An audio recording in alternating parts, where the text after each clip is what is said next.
19장 5절에 가보시면은 그때에 예수님께서 가시나무로 입은 왕관을 쓰고 자주색 긴 옷을 걸치고 나오시니 빌라도가 그들에게 이르되 이 사람을 보라 하니라.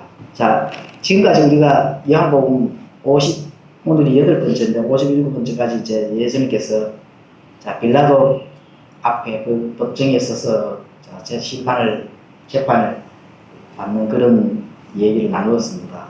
자, 그러면 오늘은 자, 어떤 내용일까요? 제목이 갈보리 십자가가 되겠습니다. 이제 갈보리 십자가에서 예수님께서 못이 손과 발에 박히고 또 가시 왕관을 쓰시고 이렇게 하는 그런 장면을 우리가 영화에서도 많이 봤잖아요. 그런 장면을 떠올리면서 자, 과연 이 부분이 즉석에서 일어나는 일인지 아니면 이미 천여 년 전에 예언이 된 일이 성취가 되는 건지 이런 것들도 함께 살펴보면서 진행을 해보도록 하겠습니다. 성경은 앞으로 될 일들을 이미 한 4,500년 전부터 예언이 되어 있는 얘기잖아요. 하나하나 일어나가는 거기 때문에 우리 때문에 이 성경이 누구라도 성경에 나오는 역사적인 사실들은 거짓말이다. 어떤 학자라도 그렇게 증명을 못합니다. 왜냐하면 하나하나 다 일어나가기 때문에. 그렇다면 이 성경 말씀과 진리가 하나하나 이루어 나가는 것이 성취가 되었을 때 그때서야 비로소 많은 사람들이 거기에 굴복할 수 있거든요. 그런데 끝까지 굴복하지 아니한 자들도 있다. 자, 끝까지 굴복하지 아니한 자들은 누굴까요? 우리 지금 이 문맥 안에 나오는 바로 빌라도가 되겠죠. 자, 빌라도가 얼마만큼 겁을 먹고 있는지 이런 부분들도 함께 살펴보도록 하겠습니다. 자, 예수님은 둘째 아담으로 이렇게 오셨습니다. 첫째 아담은 그 창세기에 나오는 그 아담이 되겠죠. 인류의 조상 그 아담. 그 아담은 범죄를 했기 때문에 땅에다가 되게 가시와 엉겅퀴를 본인의 죄로 인해서 냈지만 예수님께서는 가시의 그 왕관을 직접 받아서 쓰셨다. 이렇게 보시면 되거든요. 그래서 그 저주의 상징인 가시 왕관, 친히 머리에 쓰신 예수님. 그렇죠. 이건 바로 이사야서 53장 예언의 말씀이 성취가 되는 그런 과정입니다. 자, 이사야서 53장 5절은 제가 한번 읽어드리도록 하겠습니다. 그러나 그는 우리의 범법들로 인해 부상을 당하고 우리의 불법들로 인해 상하였도다. 그가 징벌을 받음으로 우리가 화평을 누리고 그가 채찍에 맞음으로 우리가 고침을 받았다. 그렇죠.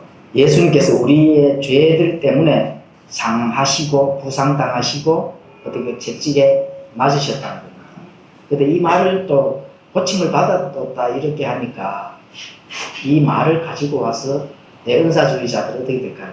병을 고치는 그런 행위를 하는데 이건 그 말씀이 아닙니다. 고침을 받았다. 우리가 예수님 때문에 저 사망 가운데 불 가운데 던져질 수밖에 없는 부분이 방향 설정이 어떻게 됐어요? 하나님의 왕국으로 하나님의 집으로 옮겨진 것을 말씀하십니다. 그렇죠? 이 땅에서 뭐 병 아프고 병들고 이게 무슨 왜요? 내가 하나님의 왕국에 들어갈 수 있으면 그것은 완전한 그런 하나님의 자녀가 되는 건데, 그렇죠? 그걸 고침을 받았다. 병들었는 죄로 든 그 병을 예수님에 의해서 고침을 받은 거예요. 세상의 병은 병들었다가도 어떻게 돼요? 다시 고쳐졌다가 다시 병이 들 수도 있잖아요. 고침을 받은 게 아니죠. 그렇죠. 은사주의자들 뭐 해가서 막 병 고치고 하는데 병 고치지도 못하면서 병 고쳤다고 하잖아요. 그런 거는 여기에 이 말씀을 가지고 와서 하는 거는 있을 수가 없는 일이 되겠죠. 자, 이사야서 53장 7절에도 이런 말씀을 합니다. 그가 압제를 당하고 고난을 당하였어도 자기 입을 열지 아니하였으며 도살장으로 향하는 어린 양같이 끌려갔고 털 깎는 자 앞에서 잠잠한 양같이 자기 입을 열지 아니하였도다. 빌라도가 어떤 말을 해서 예수님께서 입을 열지 아니하시고 변명을 할 때는 물론 그것을 증명을 하셨지만 그대로 그 일에 대해서 순종을 하셨다는 겁니다. 자, 빌라도 공병들은 조롱하기 위해 자색 옷 가시관을 입혔습니다. 그런데 주님 그 수치를 친히 참으셨다. 왜요? 죄인들을 영원한 의의 옷을 입혀주시기 위해서 참으셨다. 우리의 죄 때문에 그 수치를 참으셨다는 거거든요. 영원한 의를 입혀주시기 위해서. 예, 이런 것들을 우리가 마음 깊이 예수님과 나와의 관계에서의 깊이 생각을 하셔야 됩니다. 빌라도는 인간적 동정심으로 예수님을 사실은 놓아주려고 했거든요. 뭐 인간적 동정심이라고 이렇게 표현을 하지만 사실은 겁을 먹었거든요. 겁을 먹은 이유가 다음 문맥에 나오기는 나옵니다. 그런데 종교적으로 타락한 이 바리새인들을 이길 수가 없는 거죠. 그러니까 타협을 해버리는 겁니다. 그렇게 되면은 안 된다는 거예요. 우리가 이 문맥을 통해서 알 수가 있습니다. 자, 6절과 7절도 제가 읽어드리겠습니다. 6절, 7절. 그러므로 수제사장들과 직무수행자들이 그분을 보고 소리질러 이르되 그를 십자가에 못 박으소서, 그를 십자가에 못 박으소서 하니 빌라도가 그들에게 이르되 너희가 그를 데려다가 십자가에 못 박으라. 나는 그에게 아무 잘못도 찾지 못하노라. 하므로 유대인들이 그에게 응답하되 우리에게 법이 있는데 우리 법에 따라 그는 죽어야만 하리니 이는 그가 자신을 하나님의 아들로 만들었기 때문이다. 자, 빌라도는 죄를 찾지를 원했다는 거거든요. 그럼 유대인들이 처음에 예수님을 어떤 죄목을 가지고 고소를 했느냐? 반역죄, 선동죄를 가지고 1차적으로 고소를 했습니다. 그러면 로마 그 법에서는 반역죄, 선동죄는 즉각 뭐 사형이 처하든지 그 죄에 따라 처분을 받거든요. 그런데 그 제목으로는 예수님을 처형할 수가 없으니까 빌라도가 어떻게 돼요? 계속 무죄를 지금 선포를 하는 겁니다. 그러니까 곧 예수님을 석방을 해줘야겠다 하는 거기까지 지금 나가는 거거든요. 그래서 이 유대인들은 바로 그 부분에 대해서 굉장히 소요를 더 높이 올리는 겁니다. 더 세게 나간다는 거예요. 자, 죄의 눈이 먼 자들에게는 바른 논리가 통하지 않습니다. 내가 죄 가운데서 죄의 눈이 이렇게 수건으로 가려지면 아무리 바른 논리를 전달해도 안 통한다. 이게 바리새인들의 그 심정입니다. 바리새인들의 그 영적 상태, 진리나 합리적 판단이 죄의 눈이 먼 바리새인들에게는 더욱 거칠게 악으로 나타난다는 거예요. 그렇죠. 자, 빌라도가 예수님을 무죄로 계속 끌고 가서 이제 놓아주려고 하니까 유대인들은 어떻게 될까요? 더욱 더 거칠게 다른 죄를 가지고 또 고소를 하는 거죠. 그래서 이런 부분들은 바로 빌라도도 그렇고 바리새인들도 그렇고 빌라도는 자꾸 회피를 하는 거거든요. 책임 회피. 재판을 계속 하게 되면은 뭔가 문제가 발생이 될 것 같으니까 본인 빌라도도 사람이니까 영적인 생각을 분명히 할 거거든요. 그래서 합리적으로 판단을 하려고 하지만 어떻게 돼요? 유대인들에게 이길 수가 없는 거죠. 자, 그래서 마태복음 27장 24절에 가보시면 빌라도가 자기가 아무 성과도 얻을 수 없을 뿐만 아니라 도리어 소요가 일어나는 것을 보고 물을 가져다가 무리 앞에서 손을 씻으며 이르되 나는 이 의로운 사람의 피에 대하여 무죄하니 너희가 그것과 상관하라. 이제 무죄를 선포를 했는 겁니다. 그러니까 고소를 한 그 제목으로는 뭔가 사형을 시킬 수가 없거든. 십자가에 못 박을 수가 없더니 그 정도의 죄로. 그러니까 십자가에서 사형을 시킬 수 없다 하면은 무죄를 석방을 해버리는 게 빌라도는 오히려 속편하거든요. 아니면은 영적으로 빌라도도 지금 굉장히 지금 두려움과 압박에 지금 처해져 있다. 이런 부분들을 알 수가 있습니다. 자, 유대인들은 율법을 수호하는 어떻게 될까요? 척 하는 거죠. 그 율법을 지키는 척 하는 거죠. 율법을 지키는 척 하면서 예수님을 그 율법에 의해서 어겼으니까 이제 십자가에 못을 박아야 된다. 이렇게 하는 거죠. 그런데 예수님은 어떻게 될까요? 율법을 만드신 분이시잖아요. 그렇죠? 완성하시고 유대인들은 자, 선동죄, 반역죄가 안 되니까 어떻게 될까요? 이제 서서히 어느 쪽으로 몰아갈까요? 바로 예수님을 하나님의 아들이라 하는 그 신성모독죄를 가지고 고소를 하는 겁니다. 신성모독죄. 그러니까 이 죄목이 안 되니까 자신들이 지금까지 예수님께서 하나님의 아들이다.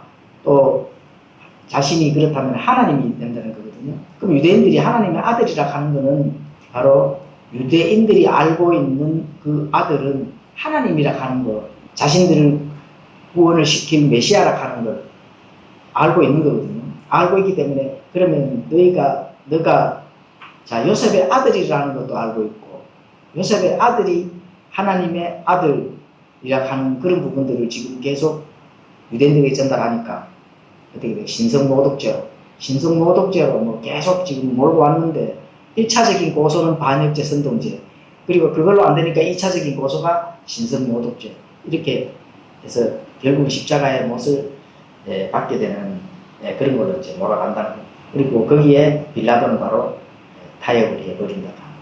이 부분이 지금 이 문맥에서 나오는 거예요.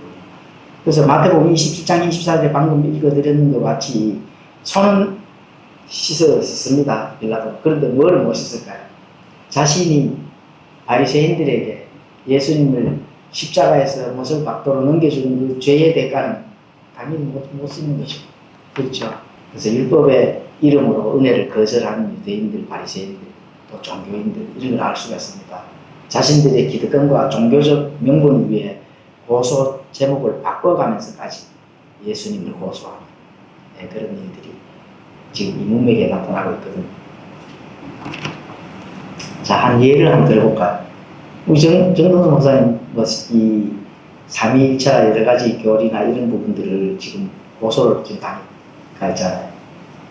장로교 총신이면서 이단으로도 또 대가 있고 지금 법정 싸움을 하고 있는데 이 장로교 바리새인들이 고소를 한다고 고소가 됩니까? 안 되겠죠.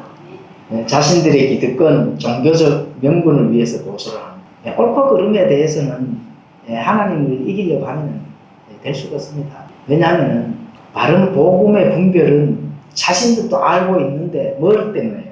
기득권, 자신들의 기득권과 종교적 명분 때문에 계속 고소를 해서 이단으로 지정해서 자신들의 명분을 되찾으려고 하는 거예요. 근데 진리 앞에서 명분이 되찾을 수 있을까요? 없다는 겁니다. 그래서 결국은 또 이거 안 되니까 이걸 가져와서 또 고소를 하고. 그렇죠? 네. 성경에 대한 이 사본이라든지 여러 가지 성경의 역사에 대해서 고소를 했는데 그거 안 되니까 이제 뭐를 고소를 해요? 삼위일체 들고 와서 또 지금 논쟁을 하고 있잖아요. 그렇죠. 그렇다고 그게 되냐고요. 똑같습니다. 사실 뭐 그때나 지금이나 여러 가지 어떤 내용은 다르지만 그 안에서 일어나는 일들은 그 속성은 똑같다고 이렇게 보시면 되거든요. 바리새인들의 속성이나 그렇죠. 종교인으로서의 섰는 장로교의 그 총신 교단의 속성이나 똑같습니다. 그런 것들이 참 저도 이거 탐구를 하면서 계속 이거 참 그렇죠. 그런 걸 한번 이제 생각을 해보면은 바리새인들과 이 교단의 어떤 지시를 받는 전통을 소중히 여기고 그 전통을 소중히 여기는 것은 그 천주교거든요. 천주교는 성경에 나오는 말씀이나 진리보다 뭐를 더 소중히 해요? 전통을 소중히 자신들이 만들어 놓은 전통. 성경과는 전혀 상관없습니다. 전통은 하나님하고 전혀 상관이 없습니다. 인간들이 만들어내는 겁니다. 자, 8절에서 11절도 읽고 한번 나눠보도록 하겠습니다. 그러므로 빌라도가 그 말을 듣고 더욱 두려워하며 다시 재판정으로 들어가 예수님께 이르되 너는 어디서 왔느냐 하였으나 예수님께서 그에게 대답하지 아니하시니 그때에 빌라도가 그에게 이르되 내가 내게 말하지 아니하느냐 내게는 너를 십자가에 못 박을 권력도 있고 놓아줄 권력도 있음을 내가 알지 못하다. 11절에도 예수님께서 대답하시되 위에서 내게 권력을 주지 아니하셨다면 나를 대적할 권력을 내가 결코 갖지 못하리니 그러므로 나를 내게 넘겨준 자에게는 더 큰 죄가 있느니라 하시니. 자, 빌라도가 더욱 두려워하며 뭐라고 언급했을까요? 예수님에게 너는 어디서 왔느냐 이렇게 지금 합니다. 이 두려움이 그게 달라면은 그런 질문이 나오는 거거든요. 자, 빌라도가 고소장에 예수님의 출생 신분을 몰랐을까요? 알았을까요? 당연히 알죠. 그렇죠. 베들레헴 또 어디서 나왔어요? 요셉의 아들이라 하는 거 분명히 압니다. 그 출신 성분을 안다는 거예요. 그래서 너 어디서 왔느냐 이렇게 질문을 한다는 거예요. 엉뚱한 질문이거든요. 그러면은 이 빌라도가 출신에 대한 것을 물었을까요? 영적인 부분에 대한 것을 물었을까요? 영적인 부분에 대해서. 영적. 어디서 왔느냐? 너 진짜 하늘에서 왔느냐? 땅에서 태어났느냐? 이건 묻는 겁니다. 그렇죠?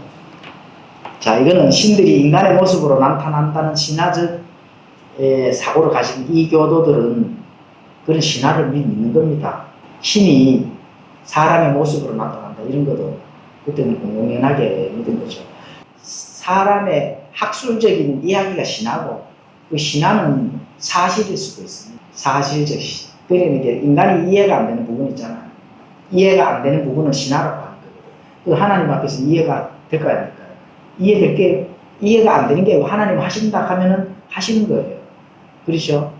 자, 거인 종족이 태어났다. 그럼 거인 키가 한 4m 정도 되는데 그 4m 되는 거인 종족을 장로교에서는 뭐 아니라 하잖아요. 그런데 하나님께서 유전자 DNA를 통해서 거인 종족을 그렇게 탄생할 수 있도록 원할까 하는 겁니다. 그러니까 하나님은 무에서 유를 창조하시는 분이기 때문에 그게 인간 역사에서 나타난 일이라면은 그건 당연히 나타난 것이 그걸 감추려고 하면 안 되는 거거든요. 자, 그래서 빌라도가 자신이 진짜 신성한 존재를 죽이는 게 아닌가 이렇게 겁을 먹었다는 거예요. 아, 진짜 정말 저 신인데 내가 그러면 신을 죽이라고 지금 명령을 하는 거야? 이렇게 겁을 먹고 도대체 너는 누구냐? 이렇게 묻는 겁니다. 공포, 또 만약에 그런 결정을 내렸다면은 신들에 대한 보복, 이런 두려움에 사로잡혔다는 겁니다. 자, 신들에 대한 보복 하니까 제가 잠깐 말씀드릴게요. 자꾸 장로교 개신교 신자들을 등록거려서 제가 죄송한데 장로교 개신교 다니는 사람들을 이렇게 바른 복음에 눈이 어두워진 사람들은 자, 이렇게 이제 자신들이 다른 교회에 가거나 다른 어떤 무슨 교리를 한번 들어서 이게 맞는지 안 맞는지 분별을 하기 위해서 들어보는 것조차도 싫어하거든요. 왜 싫어할까요? 내 영적인 부분이 어떤 신들에 대한 보복이 있을까봐 두려워서 그런 거예요. 두려워서. 그러니까 어떤 이 교단에서 어떤 교회에서 벗어나면은 어떤 내한테 불이익이 찾아올까봐 엄청나게 걱정을 많이 하는 그런 부분 때문에 바른 복음의 교회가 발견돼도 안 움직입니다. 그런데 정말 그거를 오해를 하는 그런 부분들이 많은데 하나님의 진리는 위치가 굉장히 중요합니다. 우리가 위치 공부를 저희들이 많이 하거든요. 네. 하나님의 진리의 말씀을 바르게 나누었는데 그런데 장로교 신자들이 정동수 목사님 설교를 많이 듣고 공부를 많이 하는 사람들도 굉장히 많습니다. 네. 우리보다 더 많이 하는 사람들도 있어요. 저도 뭐 연구를 꽤 하는 사람인데 그런데 연구를 하는데 그 사람의 실제 위치는 어디에 있을까요? 그냥 장로이 그대로 있는 거예요. 장로에서 꾸강거리고 디스코장처럼 되는 그 교회 그냥 그대로 있는 거예요. 왜 그냥 있을까? 진리의 말씀을 바르게 나눈다 하는 거는 내 영과 몸과 혼이 정확한 위치까지 옮겨지는 게 나는 거거든요. 그 내 머리 위에서 이론만 나누어져 있는 거죠. 아, 야, 이 말씀 좋지, 이 말씀 맞아. 그럼 내 몸은 어떻게 돼요? 내 정신과 몸은 어떻게 돼요? 위치가 그냥 그대로 있는 거예요. 그게 나누는 게 아닙니다. 하나님 앞에 가서 내가 바르게 정말 좋은 길을 걸고 하나님의 말씀이 이것이 옳은 것으로 알고 이 말씀을 지키고 왔습니다 하고 내 이 어카운트 하나님 앞에 나의 일기장을 하나님께 제시를 해줘야 돼요. 물론 하나님께 다 아시고 다 미리 하시겠지만 그런 믿음을 하나님 앞에 증명을 해보여야죠. 그때 가서. 그렇죠? 그게 위치 선정입니다. 위치 선정. 자, 예수님은 거룩한 침묵을 하십니다. 자, 너가 인간이냐 신이냐 이렇게 질문을 하죠. 인간이냐 신이냐. 두려움의 공포에 쌓여서. 자, 그런데 예수님은 뭐를 할까요? 거룩한 침묵을 하시는 겁니다. 왜 거룩한 침묵을 하실까? 요한복음 18장 36절에서 37절에 가보시면은 이미 예수님께서 설교를 다 해놨습니다. 빌라도 외에 많은 유대인, 바리새인들, 종교 지도자들 이런 자들에게 하나님의 왕국 진리를 모두 말씀하셨거든요. 이미 말씀하셨기 때문에 더 이상 또 설명을 할 필요성이 없는 겁니다. 그래서 침묵을 하는 거예요. 너가 어디서 왔느냐? 이렇게 하셨습니다. 그런데 빌라도에게 출생의 비밀을 설명을 한다 하면 이해를 갈까요? 이미 설명도 다 해놨기 때문에 다시 뭐 내가 하늘에서 왔다고 설명을 한들 이해가 갈까요? 이해가 가지 않겠죠. 당연히.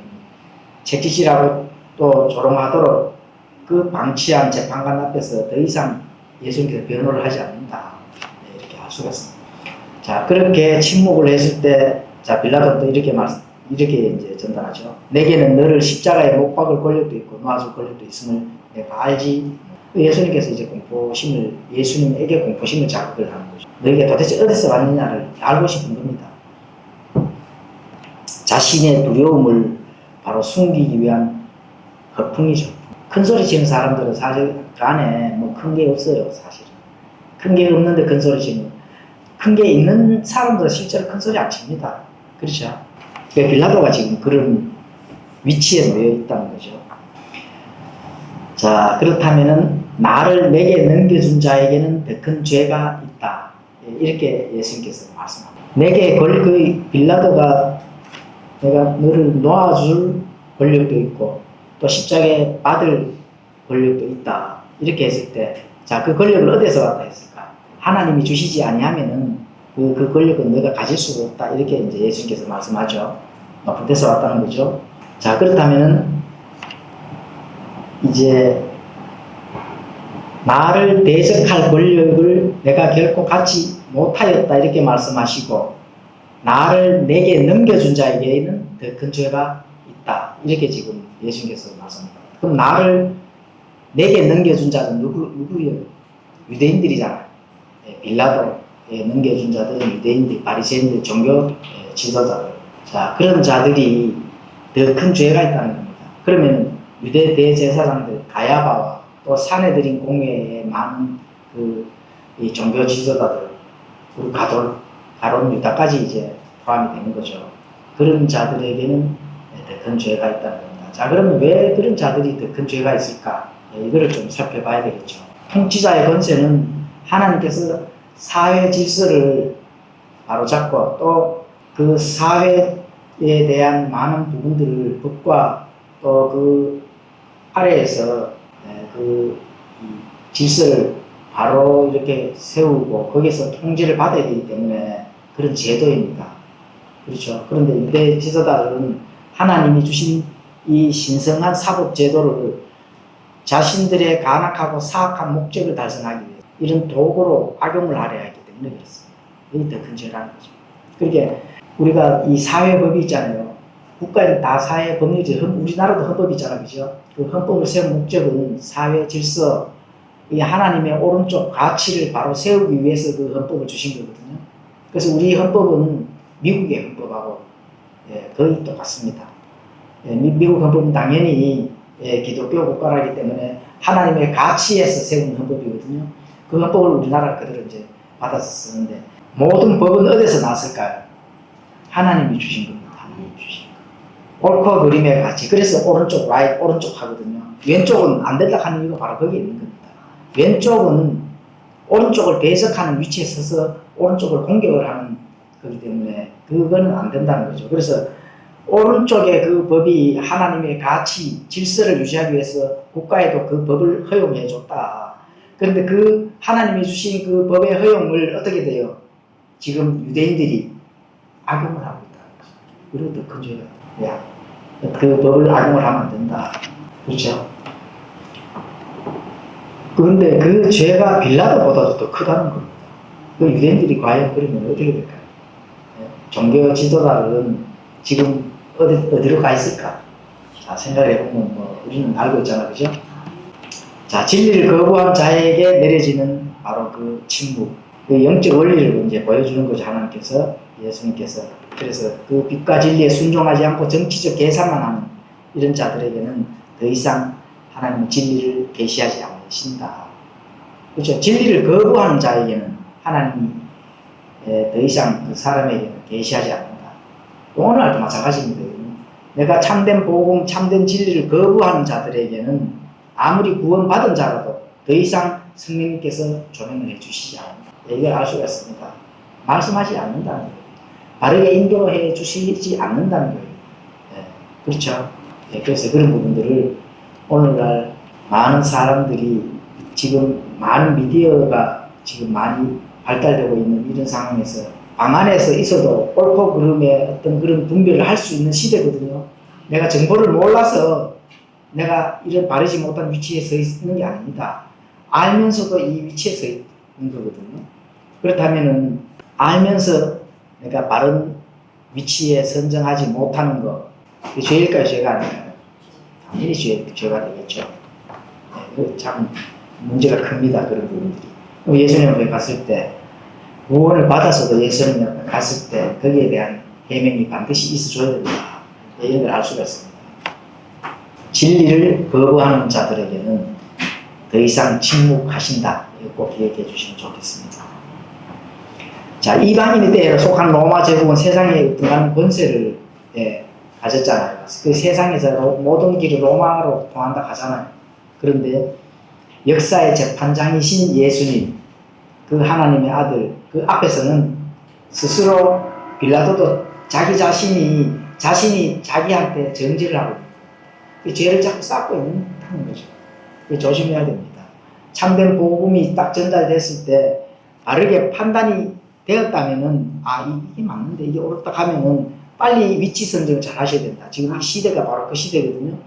위치 선정을 잘못한다면은 하나님께서 정말 그 사람을 버리는 겁니다.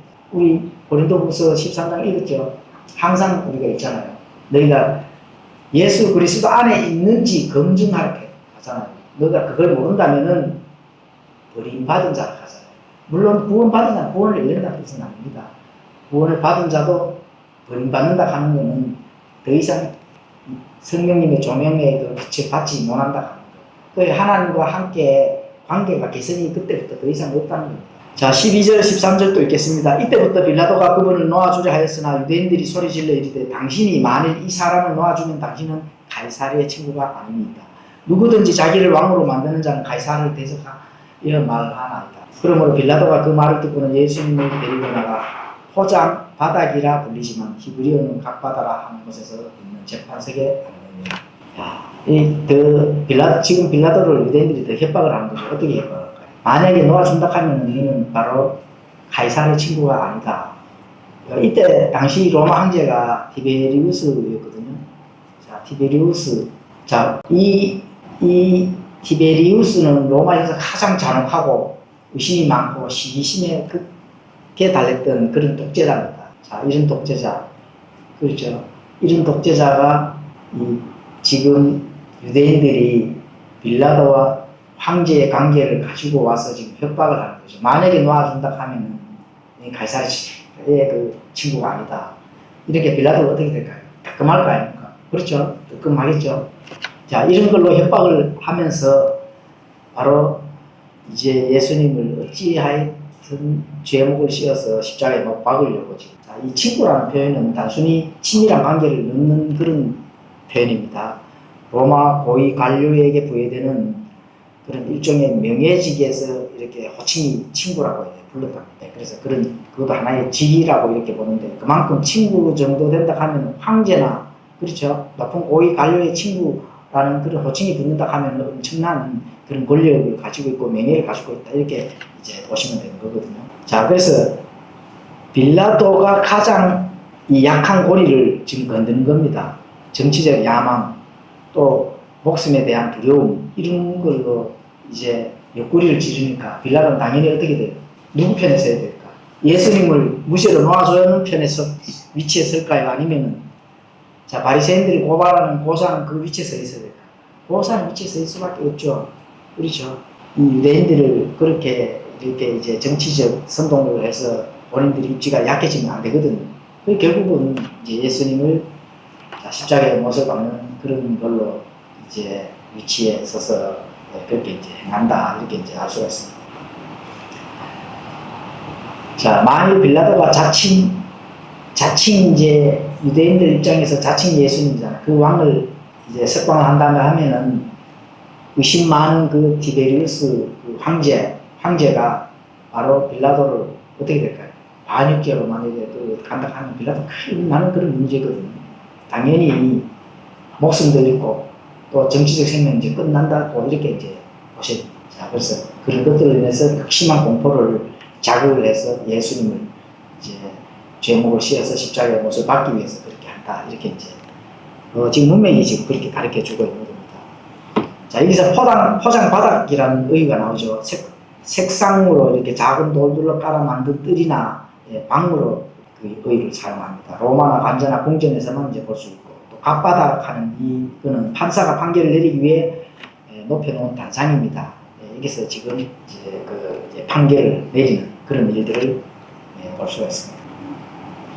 자, 사람의 두려움을 가져오는 그 영적 함정, 이거에 대해서 지금 우리가 배울 수가 있습니다. 잠언 29장 25절에 가보시면은 사람을 두려워하면 반드시 온유에 걸린다.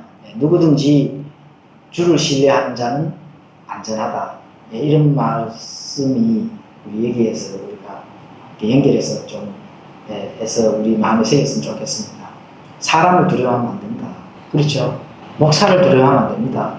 목사는 우리와 똑같은 예수님 앞에 가서 형제로서의 그대로 예수님 앞에 그리스도 심판석 앞에서 회개 보고를 해야 되는, 계산하는 겁니다. 돌이키는 게 아니고 회개 보고를 해서 네가 잘했는지 못했는지 같이 판단을 받아야 될 그냥 형제일 뿐이에요.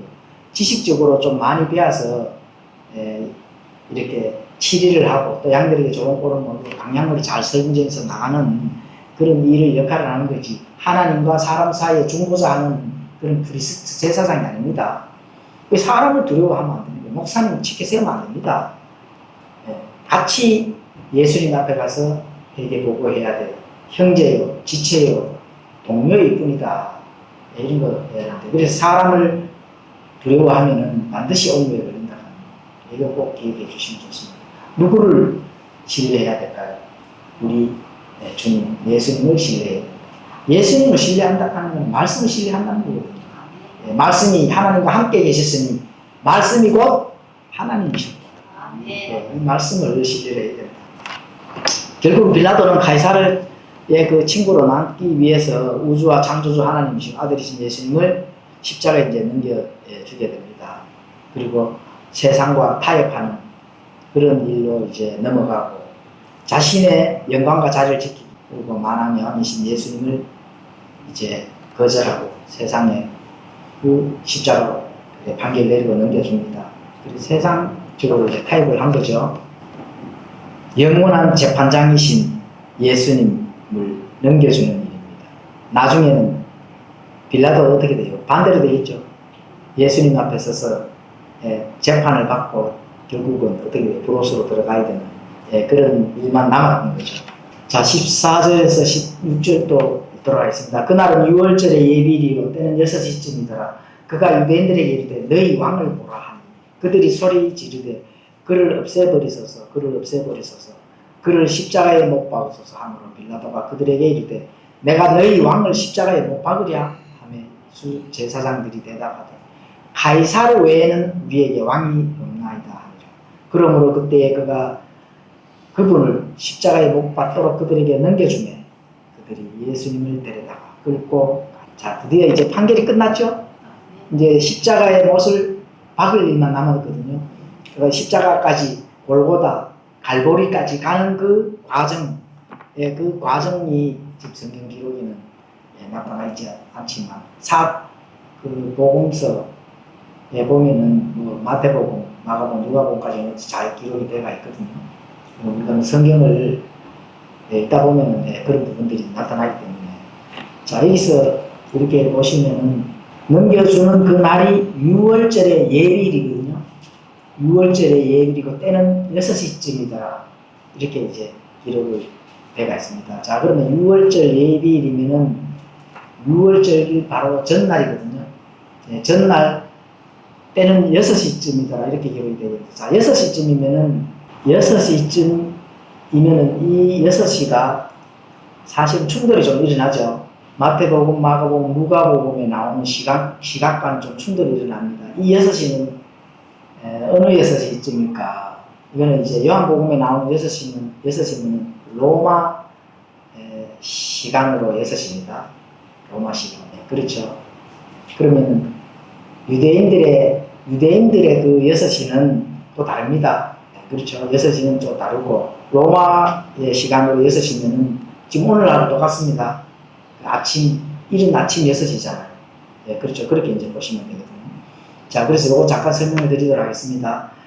자, 화요일 해질녘 오후 6시경 수요일 6월절 예비 이제 시작, 이때가 뭐냐 하면은 최후 만찬 겟세마네 쪽에서 예수님께서 기도하던 그 시각이 화요일 해질녘 오후 6시 예비입니다. 그리고 수요일 밤에서 수요일 새벽 어두운 시간, 요 이제 그때 이제 체포를 당하시고, 그리고 산해드린 밤샘에서 이제 그 산해드린 공회 안에서 그 유대인들에게 자체적으로 불법으로 재판받는 그 시간이 수요일 밤에서 수요일 새벽까지, 그리고 수요일 이른 아침에 오전 6시경에 바로 로마식으로는 제6시, 그렇죠? 그리고 빌라도 관청이 최종 이제 선고를 받는 이 시점이 바로 오늘 문맥에 나오는 6월절 예비 6시, 이른 아침 6시입니다. 그리고 수요일 아침 9시경에 골고다 십자가의 못을 박히시고, 유대에는 제3시가 되겠습니다. 수요일 한낮 12시경에는 온 땅에 초자연적인 어둠이 임하시고, 이건 마가복음 15장 33절, 25절 뭐 그런 기록이 되어 있습니다. 수요일 오후 이제 오후 3시경에는 유대식 시간으로는 제9시가 됩니다. 다 이루었다 하는 그런 숨을 이제 거두시, 이렇게 요한복음 19장 30절에 기록이 됩니다. 수요일 해질녘 오후 6시 전 유대식 나주로는 이제 12시가 됩니다. 여기서 이제 새 믿음의 장사 시작이, 장사되시고 묻히시는 그런 시점이 됩니다. 그래서 3일 밤낮 토요일 이제 우리 그냥 로마식 시간으로 그 12시 자정 이전에 예수님께서 부활을 하신 겁니다. 그러니까 수요일부터 토요일 이렇게 계산하면 72시간 정확히 이렇게 시간이 나옵니다. 이 시간에 대해서는 나중에 다시 또 공부를 해보도록 하겠습니다. 자, 그때 그분을 십자가에 못 박도록 그들에게 넘겨주며 그들이 예수님을 데려다 끌고 가니라. 이제 끌고 가는 겁니다. 우리가 영화 많이 보잖아요. 그런 걸 이렇게 생각을 해보면서 들어보시면 이해가 바랍니다. 빌라도는 군중들의 이제 폭동을 두려워했기 때문에 예수님을 이제 넘겨주고, 그리고 예수님의 무죄 어떤 그런 거에 굉장히 골몰을 했지만 자신의 양심이 어떤 위치 선정을 그렇게 했다는 거죠. 그 양심을 팔아넘긴 거죠. 자, 그렇다면 이것은 바로 구약 예언의 문자적으로 이제 성취되는 이사야서 53장 7절에 가보시면은 위에 읽어드렸죠. 기록이 그렇게 되어 있습니다. 그는 압제를 당하고 고난을 당하였어도 자기 입을 열지 아니했으며 도살장으로 향하는 어린 양같이 끌려갔고 털 깎는 자 앞에서 잠잠한 양같이 자기 입을 열지 아니하였더라. 자, 지금 이사야서 이렇게 예언이 되는데 예언이 1000년 전에 예언이 된 겁니다. 1000년 전에 예언이 된 것이 지금 이때 이제 성취가 되는 그런 걸 알 수가 있습니다. 1000년 전에 정확하게 100% 완전하게 성취가 되는 이런 부분, 누가 이렇게 되는 역사적인 사건을 거짓말이라고 하는 학자들이 있어요? 없잖아요. 그렇죠? 그래서 하나님의 말씀 진리, 이 성경은 이 세상에서의 어떠한 텍스트보다도 그 권위가 압도적이다, 이렇게 보시면 되는 겁니다. 17절에서 19절도 읽도록 하겠습니다. 그분께서 자기 십자가를 지고 해골의 장소라 하는 곳으로 나가셨는데 이곳은 히브리어로는 골고다라 하느니 그들이 거기서 그분을 십자가에 못 박고 다른 두 사람도 그분과 함께 양쪽에 하나씩 못 박으니 예수님은 한가운데 두었더라. 빌라도가 명패를 써서 십자가 위에 붙였는데 그것에 그린 유대인들의 왕 나사렛 예수더라. 자, 골고다, 우리가 많이 찬양도 부르고 찬송 안에도 골고다라는 내용이 나오잖아요. 우리는 이제 캘보리라 하거든요. 이건 이제 라틴어입니다. 히브리어는 골고다. 자, 이제 갈보리라 하는 용어를 이제 우리는 굉장히 사용을 많이 하죠. 예수님께서 십자가에서 갈보리 십자가 그 사건이기 때문에 그렇습니다. 그래서 이 십자가를 지고 해골의 장소 골고다, 이게 굉장히 중요하죠. 구약의 제헌물과 하나님의 그 관계를 한번 우리가 보신다 하면, 구약은 짐승제사를 드렸잖아요. 양이나 염소나 소 이런 걸로 제사를 드렸는데, 레위기 4장, 16장 이런 헌물들은 완전하지가 않습니다. 그냥 죄를 덮어둘 수 있는 수는 있어도 하나님께 용서만 받고, 근데 용서받았다고 해서 그 죄가 제거되거나 없어지지는 않는다는 거죠. 그렇다면 예수님은 용서뿐만이 아니고 죄가 어떻게 돼요? 내 죄가 완전히 제거해 주셨다. 과거의 죄, 현재의 죄, 미래의 죄까지. 만약에 내가 과거의 죄, 현재의 죄는 용서해 주셨는데 앞으로 지을 죄는 내가 어떻게 용서를 받지? 이렇게 생각하면 될까요? 안 될까요? 안 됩니다. 그럼 예수님이 완전하게 하신 일이 안 되는 거죠. 예수님께서 처음부터, 영원하신 예수님께서 처음부터 끝을 내셨다니까. 그건 예수님만 할 수 있는 일입니다. 우리 인간의 생각으로는 앞으로 질 거는 그래도 죄지. 근데 예수님은 앞으로 죄까지 완전히 죄를 없애버리셨다니까. 그렇죠? 그런 예수님을 사랑해야 되는 겁니다. 그런 예수님을 사랑하는 거는 그냥 저 셋째 하늘에 계신 예수님을 자꾸 상상 속에서 사랑하시려고 하면 안 돼. 뭐를 사랑해야 돼요? 말씀을 사랑하셔야 돼요. 말씀이 하나님이셨더라. 그 말씀을 사랑하는데 그 말씀의 퓨전 요리처럼 변개되고 삭제되고 하면 될까 안 될까요? 안 되죠. 하나님의 말씀이 나에게 출발해서 내인데 도착하게 되면 그 말씀이 퓨전 요리로 변해서 맛있게 내가 도착하면 그게 맛있어요? 안 되잖아요. 처음부터 그 말씀은 출발화가 됐다 하면 내게 그 도착된 도착은 똑같아야 됩니다. 자, 히브리서 10장 1절에 가보시면 율법은 다가올 좋은 일들의 그림자는 가지고 있으나 그 일들의 형상 그 자체는 아니므로 그들이 해마다 계속해서 드린 그런 희생물로는 거기서 오는 자들 결코 완전하게 할 수 없는 거죠. 짐승으로 완전하게 할 수 없기 때문에 예수님이 오신 겁니다. 예수님 때가 차서 예수님께서 오셔서 예수님이 희생 헌물이 되신 겁니다. 그래서 바로 이 예수 그리스도 십자가의 실체입니다. 실체. 그냥 상징이나 비유나 이런 것이 아니고 진짜 예수님께서 완전히 죄를 제거하시는 실체거든요. 믿음은 바라는 것들이 뭐라고요? 실체입니다. 그래서 믿음이 그만큼 중요한 거거든요. 보이는 것처럼 믿어야 된다는 거죠. 실체이기 때문에. 안 보이니까 보이도록 하는 게 어느 종파예요? 불교잖아. 안 보이니까 우상을 세워서 나는 지금 보고 있습니다. 그건 믿음이 될 수가 없다는 겁니다. 그렇죠? 믿음은 바라는 것들의 실체라 하는 거는 예수 그리스도께서 십자가에서 실체적으로 그 일들을 하셨기 때문에 죄가 제거된 겁니다. 실제로 죄가 제거된다 하는 것을 믿음으로 믿어야 된다는 겁니다. 자, 히브리서 10장 14절에 가보시면 이는 그분께서 한 번 헌물을 드림으로써 거룩히 구별된 자들을 영원토록 완전하게 하셨기 때문이다. 한 번 드렸다는 겁니다. 내일도 드리고 모레도 드린 게 아닙니다. 과거의 구약의 율법처럼 죄 지을 때마다 희생 헌물을 갖다 바치는 게 아니에요. 그렇죠? 속죄절마다 1년에 한 번씩 갖다 바쳐야 돼요. 절기만 돌아오면 갖다 바치는 게 아닙니다. 단 한 번 영원히 완전하게 예수님께서 어떻게 된다고요?